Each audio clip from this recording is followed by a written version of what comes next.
Hello Motorrad World fans and welcome to Paddock Talk MotoGP Friday, day one in Thailand at the Buriram circuit. Big news coming before the weekend is the 2023 MotoGP provisional calendar has been released, starting in Europe this time. We know that it won't be starting under the lights in Qatar, but it will be starting rather at the Portimao circuit in Portugal. The first time that's happened in a very, very long time that the season will be starting out in Europe and not under the lights. The Qatar GP has been moved to the second last round of the season before they finish at Valencia, the normal race that ends the racing calendar off in November. Two big Grand Prix, interesting Grand Prix that have been added to the calendar. First in Kazakhstan, Borat Land, and India. I've heard a couple of my mates have done some track days out in India. Didn't even know they had a circuit there, to be honest, but they do.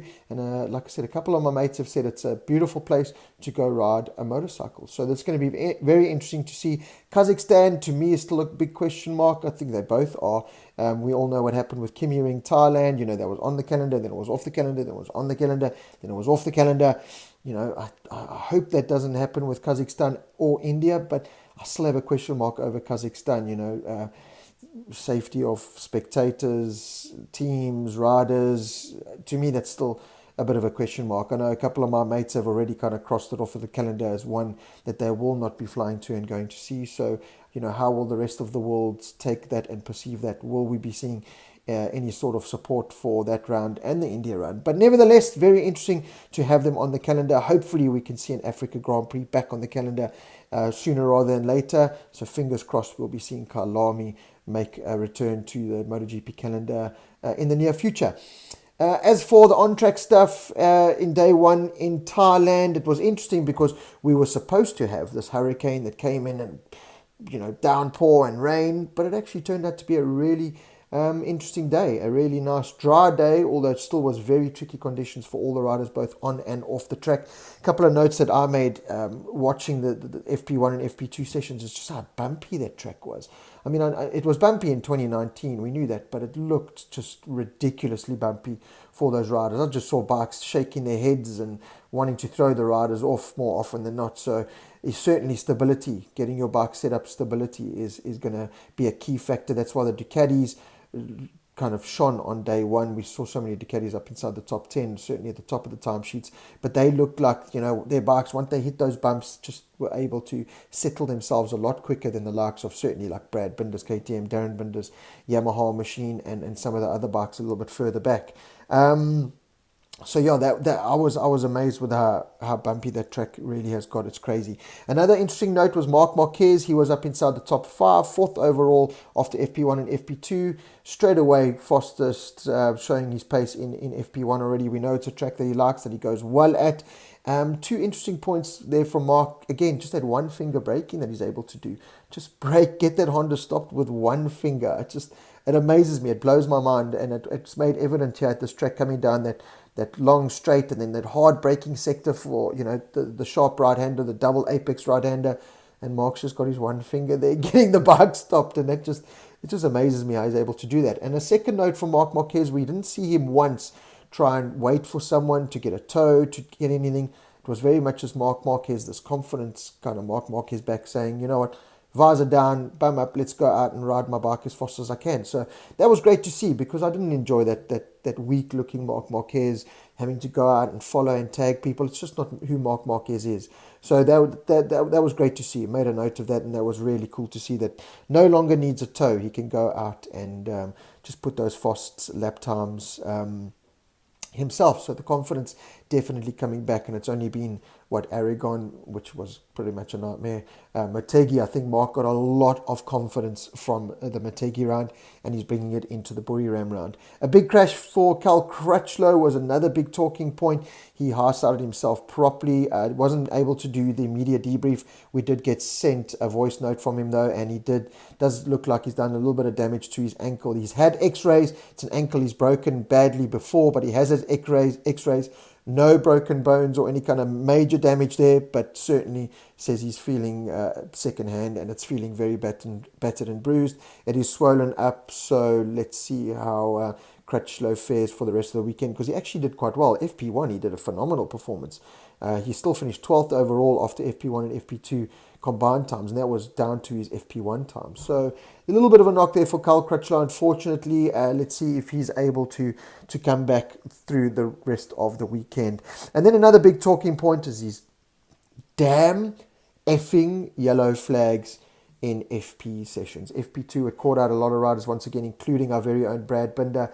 It just annoys the living hell out of me. I'm sure it does with the riders and teams as well. I know it's something that we have to live with, and it's something that's been around certainly for the last couple of seasons, but it just irritates the hell out of me because it throws complete strategies out. It throws your one lap soft tire, ultimate grip that you have out the window. It really does mess things around. I think they need to relook at that. I think if an accident happens and they add up that it's taken a minute of time, you've got to either add that minute on, or there's got to be some kind of leeway for these riders to be able to get that yellow flag time that they've lost back, to be able to get their full potential out of an FP2 session. Because if you look at a Brad Binder who got caught out by the bumpy track with the stability issues, I saw, he had a couple of bad head shakes.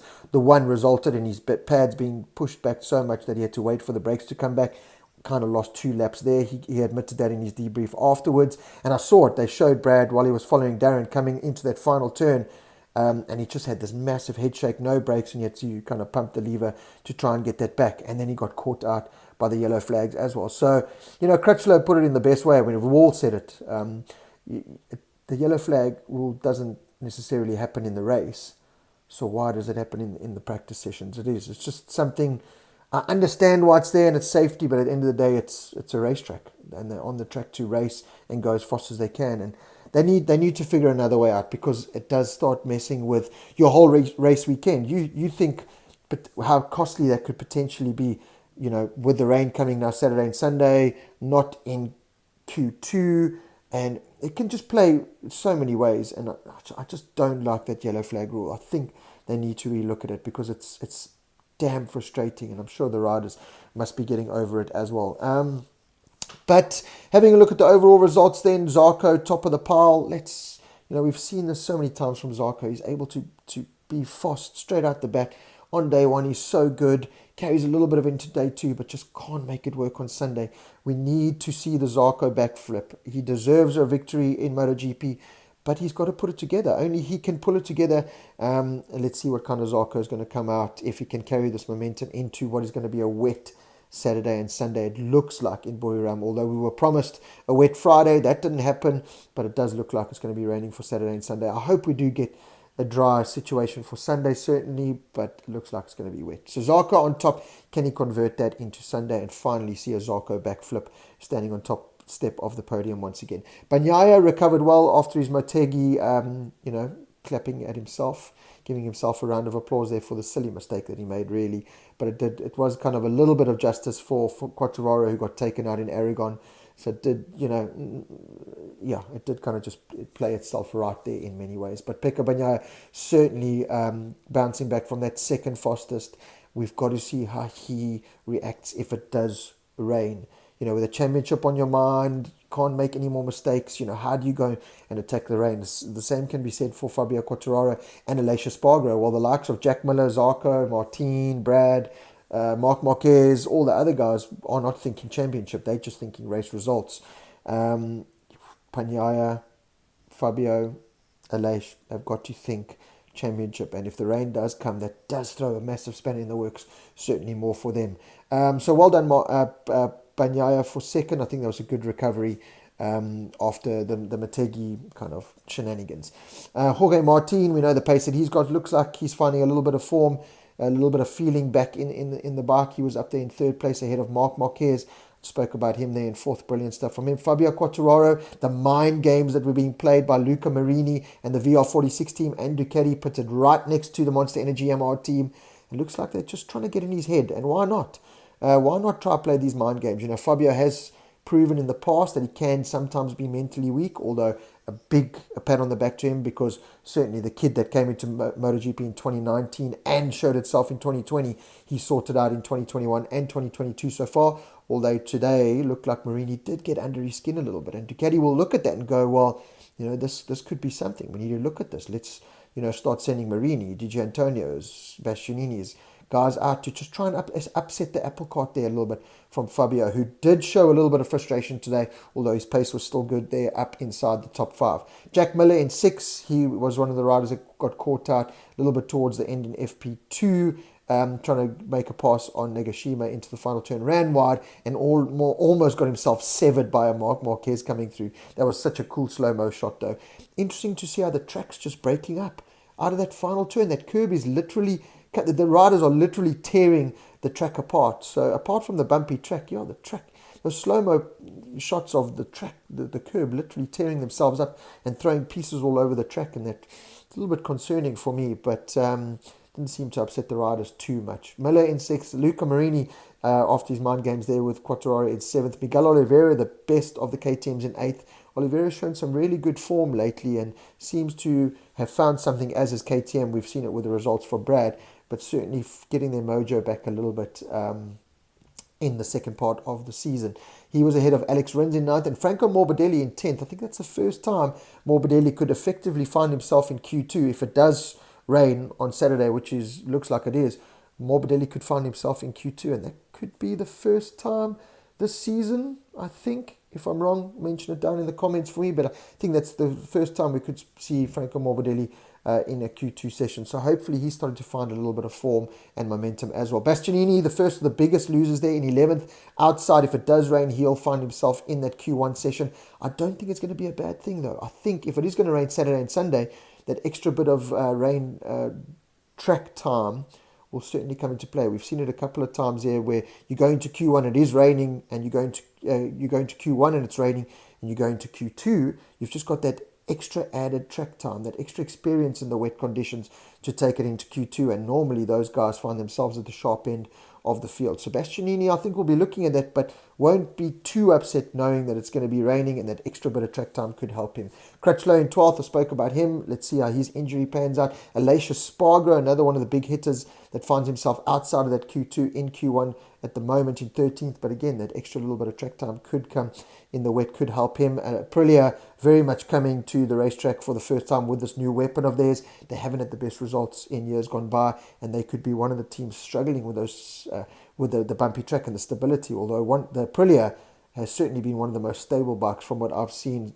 trackside at the races I've been to this year. So let's see and wait for the improvements coming from Aprilia. Let's just hope that they've got that fuel-saving map out of that bike. Not going to make that mistake again. That's been a big talking point coming into the weekend. Maverick Vinales, Marcus Bezzecchi just behind them. Di Giannantonio, Paul Espargaro, the second of the Hondas, down in 17th. So Mark again, the Honda's blue-eyed boy there in 4th place. Brad Binder in 18th. We know he got caught out with the bumpy track, stability issues with the brakes, and then of course those yellow flags. Just, yellow flags just hate Brad this year. He really has been caught out a couple of times so far this season. Alex Marquez in 19th. Remy Gardner in 20th. A note on Remy Gardner: I know everything that's happened in MotoGP, and he has been very unprofessional in many ways, and KTM, blah, blah, blah, but I'm excited to see him go to World Superbikes. I think he's going to add another bit of excitement into what is a very exciting World Superbike paddock. So he's done there in 20th. Darren Binder in 21st. FP1, good. FP2 was looking so good. Found 1.6 seconds, and then right in the last couple of minutes, as he was trying to go set his fast lap times, unfortunately crashing out. So, another crash there for Darren, unfortunately, but a lot of positives again to take there. Ahead of Raul Fernandez, the man that will be replacing him in that RNF team next year, although that's a big question mark what's going to happen with that team. Nagashima in 23rd, the replacement for Nakagami in the LCR team. And Daniele Petrucci, the returning smiley, furry woodland creature, back there in 24th place, the Italian. Great to see him, great to have his smile back in MotoGP. He came out, I loved his interview afterwards, saying, the Suzuki's unbelievable. Maybe I wouldn't have retired if I'd been riding this bike. So that's not a good thing for KTM, because that's pretty much saying that the Tech 3 KTM machine put Petrucci into retirement. And yeah, I know it's tongue-in-cheek or whatever, but a note that I took from this is Petrucci, with all of his experience, all of his MotoGP experience. We know how Fossey is a Grand Prix winner. He's been at the Buriram track before on a MotoGP bike, and he came in FP1. He was only a couple of tenths ahead of Darren Binder. In FP2, Darren Binder annihilated him. So, that's the kind of positives I think a rookie like Darren Binder coming up from Moto3 to MotoGP needs to look at. Those kind of things. So yeah, that was a good first day in Thailand at the Buriram circuit. As I said, the riders literally tearing that track up. It's going to be interesting to see how it plans out for the rest of the weekend if the rain does come, and it looks like it is. But we'll see how Saturday turns out. So enjoy the Saturday coverage. Let's see how the qualifying goes and catch up. I'll catch up with you all for Paddock Talk Saturday at the Buriram track in Thailand.